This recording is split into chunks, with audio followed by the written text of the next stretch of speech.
Mission institute Prayagraj में समस्त प्रतियोगी छात्र छात्राओं का स्वागत है। प्रिय छात्रों, पूर्व की कक्षा में हम लोग व्यंजन वर्ण पर चर्चा कर रहे थे और आपको व्यंजन की परिभाषा बताए थे कि व्यंजन किसे कहते हैं। व्यंजन की परिभाषा के आधार पर व्यंजन वर्णों के दो रूप हम लोग देखे थे, एक बदाक्षर व्यंजन और दूसरा मुक्ताक्षर व्यंजन। बदाक्षर किसे कहते हैं, मुक्ताक्षर किसे कहते हैं, इस पर हम लोग पूर्व की कक्षा में विस्तृत चर्चा किए थे। प्रिय छात्रों, इसके बाद हम लोग उच्चारण के आधार पर व्यंजन वर्णों को कितने वर्ग में विभाजित किया गया है, इस प्रक्रिया में हम लोग देखे थे कि उच्चारण स्थान के आधार पर व्यंजन वर्णों को कंठ वर्ण, तालव्य वर्ण, मूर्धा वर्ण, दंत वर्ण,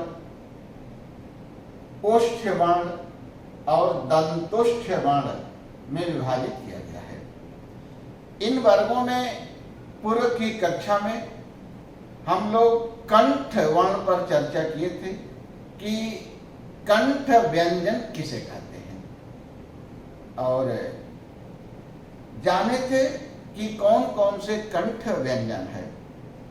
कंठ व्यंजन के अंतर्गत आने वाले कुछ विशेष प्रश्न पर हम लोग चर्चा किए थे, जिसमें एक प्रश्न था कोमल तालव्य वर्ण कौन है और दूसरा प्रश्न था काकल या स्वर यंत्र मुखी वर्ण कौन है। और इन दोनों प्रश्नों पर हम लोग प्रश्न बना करके चर्चा किए थे। आशा करता हूं कि आप लोगों को कोमल तालव्य वर्ण और काकल स्वर यंत्र मुखी वर्ण से संबंधित प्रश्न समझ में आ गए होंगे। प्रिय छात्रों, इसी प्रक्रिया को आगे बढ़ाते हुए आज हम लोग तालव्य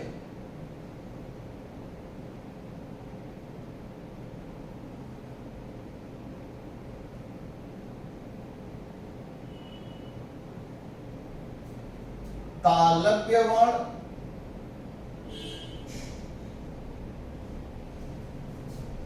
मूर्धा वर्ण,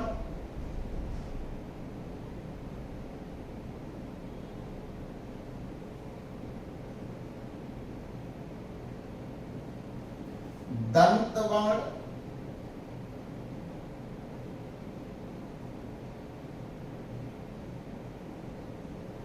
ओष्ठ वर्ण,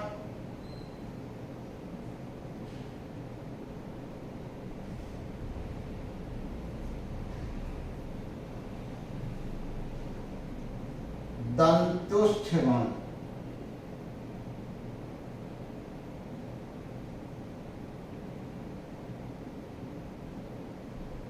पर चर्चा करेंगे। इन वर्गों से संबंधित सामान्य चीजों के साथ साथ कुछ विशेष बिंदुओं पर भी हम लोग चर्चा करेंगे। प्रिय छात्रों, तालव्य वर्ण को परिभाषित करते हुए बताया गया है कि जिन वर्णों के उच्चारण में फेफड़े से उठने वाली वायु तालु, कंठ के जस्ट ऊपर वाला भाग जो है तालु, तो तालु को स्पर्श करती है, उन वर्णों को तालव्य वर्ण कहते हैं। तालव्य वर्ण के अंतर्गत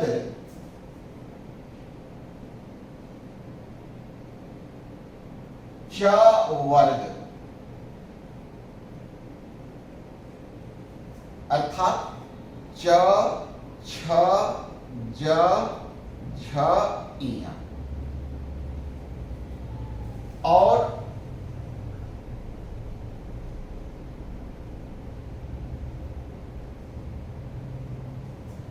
य एवं तालव्य श को रखा गया है। तो च वर्ग य और श ये तालव्य वर्ण स्वीकार किए गए हैं। मूर्धा वर्ण को परिभाषित किया गया कि जिन वर्णों के उच्चारण में जीभ ऊपर उठकर मुड़कर, मूर्धा मतलब मुड़कर तालु के कठोर भाग, बीच वाला जो भाग होता है उसको कठोर भाग कहते हैं। तो तालु के कठोर भाग को छूती है, उन वर्णों को मूर्धा वर्ण कहते हैं। मूर्धा वर्ण के अंतर्गत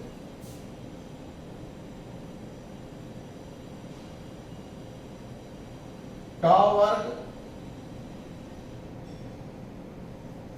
और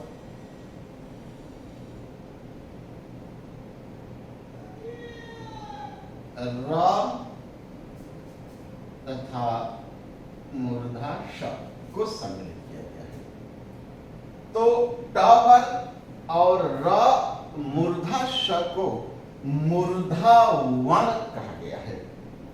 प्रिय छात्रों, ये चीज आपको हर किताब में मिलेगी। यहां पर कोई मैं आपको नई चीज नहीं बताया। जो भी किताब आप पढ़ेंगे तो मूर्धा वर्ण के अंतर्गत कौन कौन से वर्ण आते हैं आपको मिल जाएगा। यहां पर जो आपको मैं नई चीज बतलाने चल रहा हूं कि ट वर्ग यानी ट, ठ, ड, ढ, अ, ये जो 5 वर्ण हैं, इन 5 वर्णों को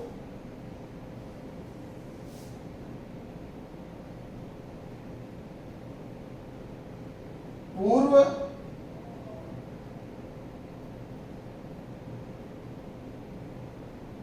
तालव्य वर्ण कहा जाता है। ये नई चीज है।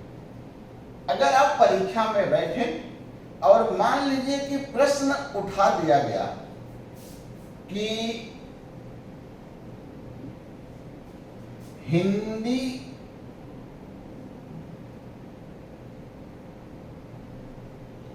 वर्णमाला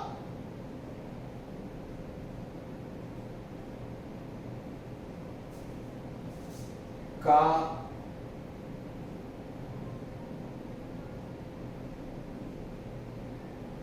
कौन सा वर्ण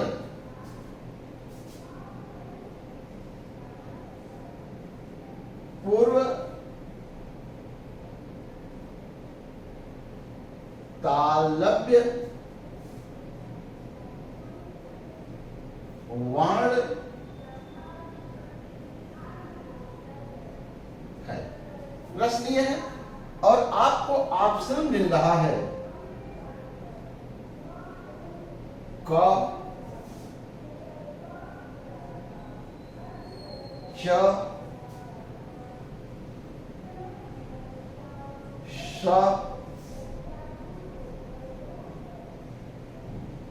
ठ। तो यदि आप इस चीज को नहीं जान रहे हैं कि हिंदी वर्णमाला के कौन कौन से वर्ण को पूर्व तालव्य कहा गया है, तो इसका उत्तर गलत दे सकते हैं।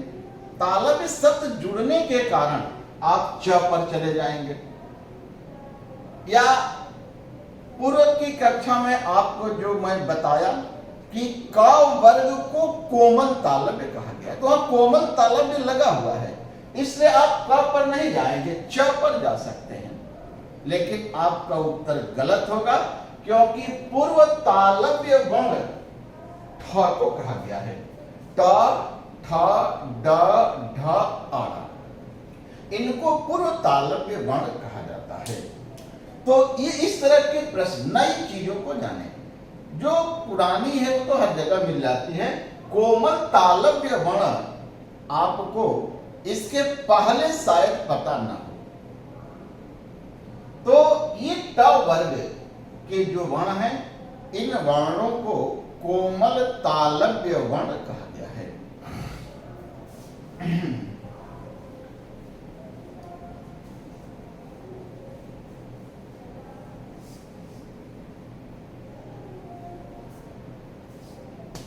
प्रिय छात्रों, दंत वर्ण को परिभाषित किया गया है कि जिन वर्णों के उच्चारण में जीभ का अगला हिस्सा दांत को स्पर्श करता है, उच्चारण में जीभ का अगला हिस्सा दांत को स्पर्श करता है, उन वर्णों को दंत वर्ण कहते हैं। प्रिय छात्रों, सामान्यतः आप जो बुक पढ़ते हैं उनमें आप देखते होंगे कि कहा गया है कि त वर्ग और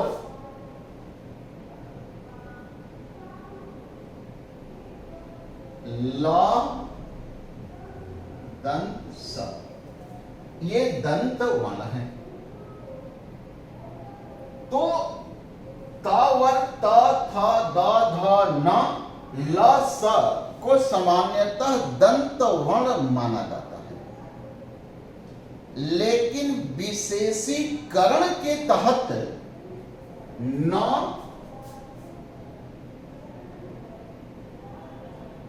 ल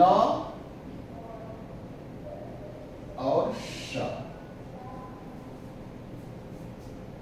यानी कि त का पंचमाक्षर अंतिम वर्ण ल स, इनको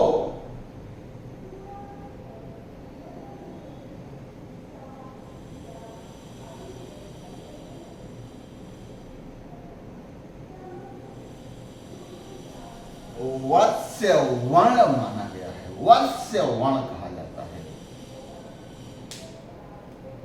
प्रिय छात्रों, वत्स्य का अर्थ होता है मसूड़ा।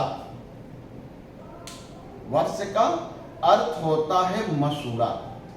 ये वे वर्ण हैं जिनके उच्चारण में जीभ का अगला हिस्सा सीधे दांत को न छूकर दांत से लगे हुए मसूड़े को स्पर्श करता है, इसलिए न ल स को वत्स्य वर्ण कहा जाता है। इसके अतिरिक्त र को भी वत्स्य वर्ण के अंतर्गत रखा गया है, क्योंकि र का जो उच्चारण होता है, प्रयत्न जो होता है, तो प्रयत्न के समय र जो है जीभ पर लुढ़कता है और लुढ़कने के कारण कभी कभी मसूड़ा को स्पर्श कर जाता है, इसीलिए र को वत्स्य वर्ण कहा गया है। प्रिय छात्रों, आप देखिए यहां से प्रश्न कैसे सही और गलत होते हैं। अगर आपसे परीक्षा में पूछा जाए कि वत्स्य वर्ण की संख्या कितनी है, विगत परीक्षाओं में पूछा गया है, र पर तो विशेष करके प्रश्न बने हैं, तो सीधे देखें न ल स र, ये तो सीधा सीधा प्रश्न है कि वत्स्य वर्ण की संख्या 4 है। अब देखिए, यदि आप परीक्षा में गए हैं और आपसे प्रश्न पूछा जा रहा है कि न वर्ण को माना गया है, ये आपसे प्रश्न पूछा कि 9 वर्ण को माना गया है और आपको ऑप्शनल दिया, गलती यहीं पर होगी, बाकी वो तो सही है। दंत वर्ण,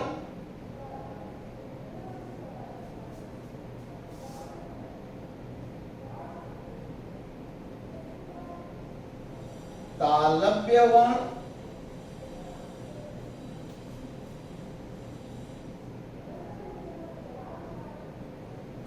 वर्ण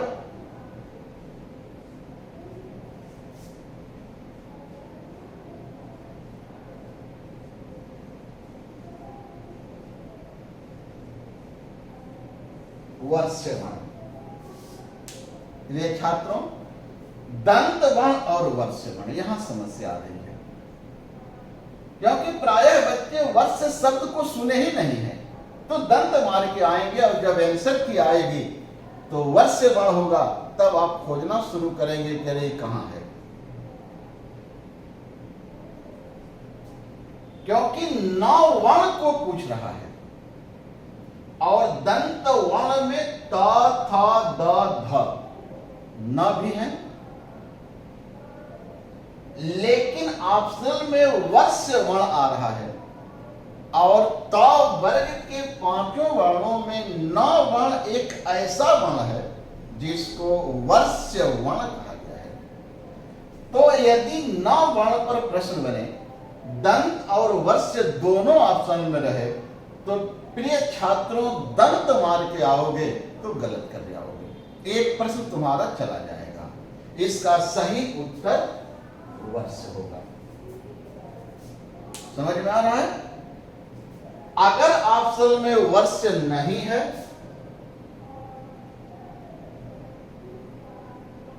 और इसके जगह पर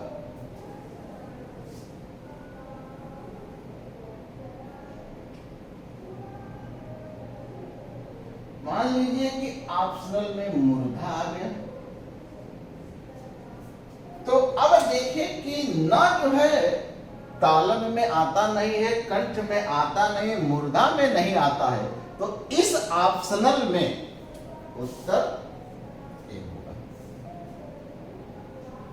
प्रिय छात्रों, आपसे पूर्व की कक्षा में भी मैं कहा था कि पढ़ना और पढ़ाना बहुत बड़ा मायने नहीं रखता है। आप भी 2, 4, 5, 10 बुक कलेक्शन कर लें और उनको पढ़ के मैटर तैयार कर सकते हैं, मैटर एकत्रित कर सकते हैं, लेकिन प्रश्न बनेगा कैसे और किस प्रश्न का कौन सा सही उत्तर होगा, यह जानना महत्वपूर्ण होता है। और इसी तथ्य को जो मार्गदर्शक समझा ले जाता है, वह एक कुशल मार्गदर्शक की श्रेणी में आता है, क्योंकि आप कुछ सीखने आए हो और सीखोगे नहीं तो पढ़ने का मतलब क्या है। परीक्षा में आप अकेले रहेंगे, वहां तो कोई रहेगा नहीं, नोट्स नहीं रहेगी, बुक्स नहीं रहेगा, तो आप कैसे जाने कि हमारा सही विकल्प क्या है, इसी को बतला ले जाना एक अच्छे मार्गदर्शक का पर्याय माना गया है। तो आप देख रहे हैं कि न पर कंफ्यूजन वर्ष आएगा तो कर देगा, और नहीं तो न तो दंत वर्ण के अंतर्गत आता है। तो ये जो है न के ऊपर प्रश्न आया। इसी तरह से ल पर आ जाएगा, अगर वर्ष है तो ल वर्ष होगा, दंत नहीं होगा, और दंत अगर वर्ष नहीं है तो ल दंत हो जाएगा।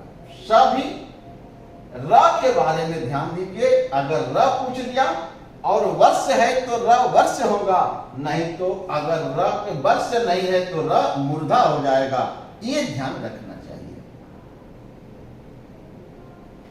तो प्रिय छात्रों, ये जो है कंफ्यूजन प्रश्नों का जो होता है, इसी को क्लियर रखना चाहिए। और क्योंकि परीक्षा में आप स्वयं हल करेंगे, परीक्षा में आपके साथ कोई अन्य नहीं होगा, और आप तभी हल कर पाएंगे जब आपका कॉन्सेप्ट क्लियर हो जाएगा। ओष्ठ वर्ण को परिभाषित किया गया कि जिन वर्णों के उच्चारण में दोनों ओठ एक दूसरे को स्पर्श करते हैं, उन वर्णों को ओष्ठ वर्ण कहा जाता है। ओष्ठ वर्ण के अंतर्गत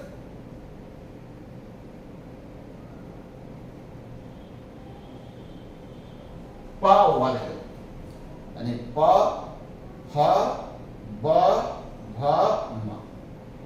5 वर्ण जो है वह ओट्स वर्ग के अंतर्गत रखे गए हैं। दंतोष्ठ वर्ण के अंतर्गत दंतोष्ठ वर्ण कि जिन वर्णों के उच्चारण में वायु दांत और ओठ दोनों को स्पर्श करती है, और ऐसे वर्ण के अंतर्गत वह को समझ दिया गया है। प्रिय छात्रों, उच्चारण करने का प्रयास मत करिए, क्योंकि उस समय चला गया जब वर्णों का शुद्ध उच्चारण सीखा जाता है, क्योंकि वर्णों के शुद्ध उच्चारण सीखने की आयु जो होती है वो 10 वर्ष तक होती है। उसके बाद आपके स्वर तंत्रियों में इतनी कठोरता आ जाती है कि उनको जहां से चाहें वहां से आप मोड़ नहीं सकते हैं। इसलिए आप केवल नियम जानें, आप केवल वर्ण को जानें कि कौन सा वर्ण किसके अंतर्गत आता है। परीक्षा में यही पूछा जाएगा, आपसे ये नहीं पूछा जाएगा कि वह का उच्चारण करके दिखाओ। तो प्रयास उच्चारण का मत करिएगा, क्योंकि पता चले कि जीभ ऊपर करके आप उच्चारण का प्रयास करें और तब तक जो नस तन जाए तो कुछ और हो जाए। तो इसलिए उच्चारण बस नियम को जानें कि कैसे किस नियम के अंतर्गत किस वर्ण को परिभाषित किया गया और किस वर्ग के अंतर्गत कौन सा वर्ण आता है। तो प्रिय छात्रों, उच्चारण स्थान के आधार पर व्यंजन वर्णों को कंठ वर्ण, तालव्य वर्ण, मूर्धा वर्ण, दंत वर्ण, ओष्ठ वर्ण, दंतोष्ठ वर्ण में विभाजित किया गया। सामान्य और विशेष दोनों चीजों पर हम लोग ध्यान दिए। क वर्ग में कोमल तालव्य, काकल, स्वर यंत्र मुखी। दंत वर्ण में वर्ष वर्ण के अंतर्गत कौन कौन से आते हैं।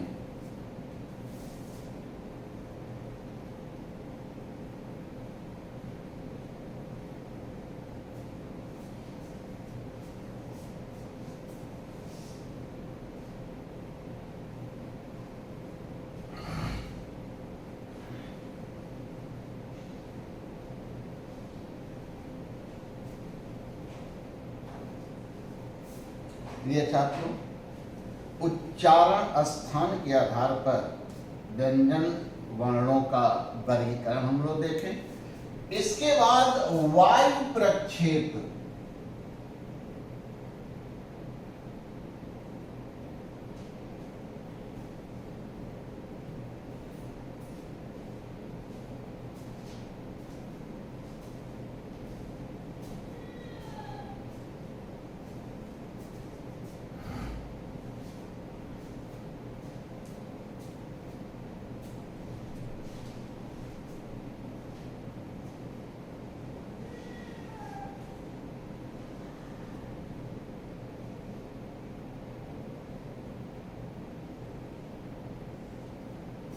वायु प्रक्षेप के आधार पर व्यंजन वर्णों का वर्गीकरण।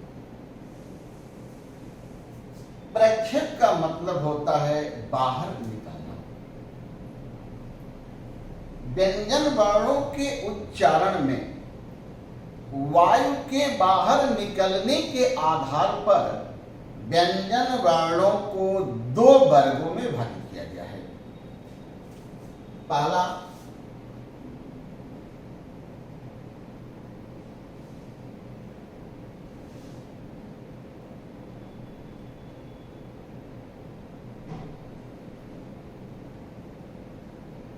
अल्प प्राण व्यंजन और दूसरा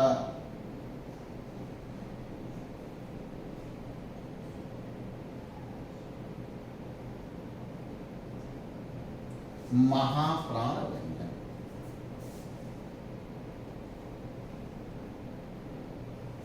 तो वायु प्रक्षेप के आधार पर व्यंजन वर्णों को 2 वर्गों में विभाजित किया गया है, अल्प प्राण और महाप्राण। प्रिय छात्रों, अल्प प्राण को परिभाषित किया गया कि जिन व्यंजन वर्णों के उच्चारण में श्वास कम निकलता है उन्हें अल्प प्राण कहते हैं। प्रत्येक वर्ग, वर्ग यानी क वर्ग, च वर्ग, ट वर्ग, त वर्ग, प वर्ग, तो प्रत्येक वर्ग का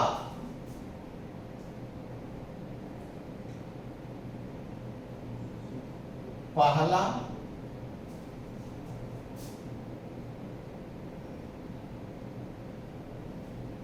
दूसरा,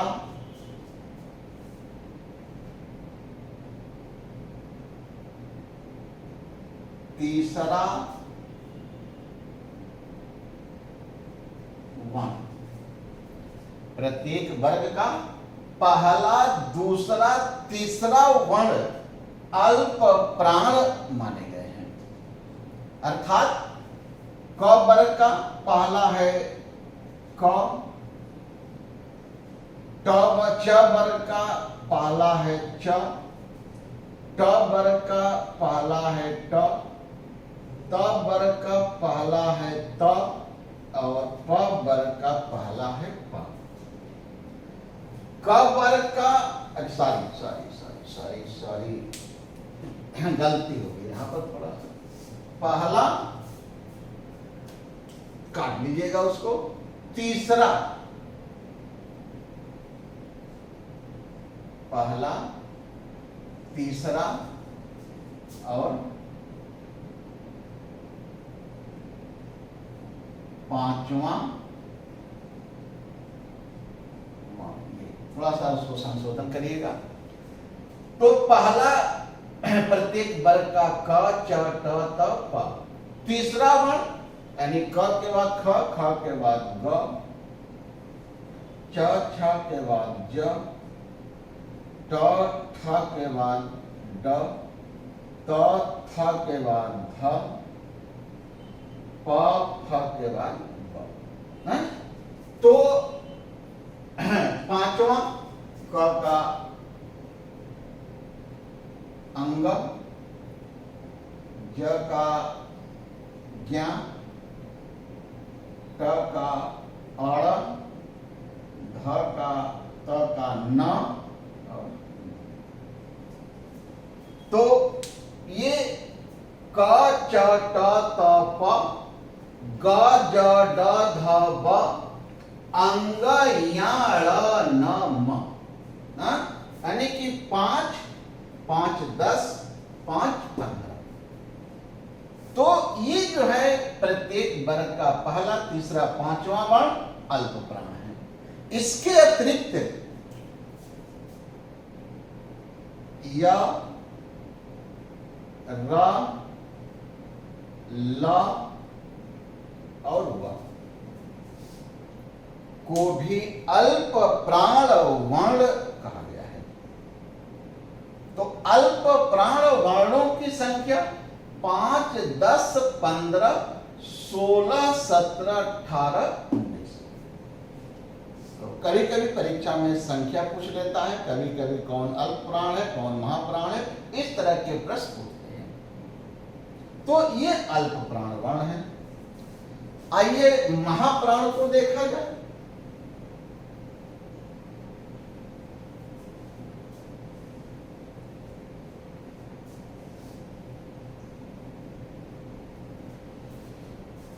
महाप्राण को परिभाषित किया गया कि जिन व्यंजन वर्णों के उच्चारण में श्वास अधिक निकलती है उन्हें महाप्राण कहा जाता है। प्रत्येक वर्ग का दूसरा, प्रत्येक वर्ग का दूसरा और चौथा वर्ण ये महाप्राण वर्ण है। क वर्ग का दूसरा ख, च वर्ग का दूसरा छ, ट वर्ग का दूसरा ठ, त त वर्ग का दूसरा थ और प वर्ग का दूसरा ब। अच्छा, प थ। इसी तरह से क वर्ग का चौथा क ख ग घ। च वर्ग का च छ ज झ। ट वर्ग का ट ठ ड ढ। त वर्ग का त थ द ध। और प वर्ग का प फ ब भ।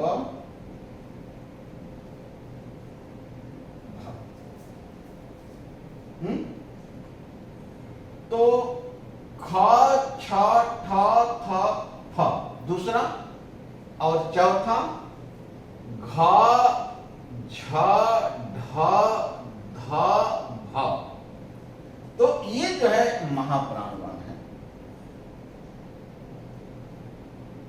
इनके अतिरिक्त तालव्य स, मूर्धा स, दंत स और ह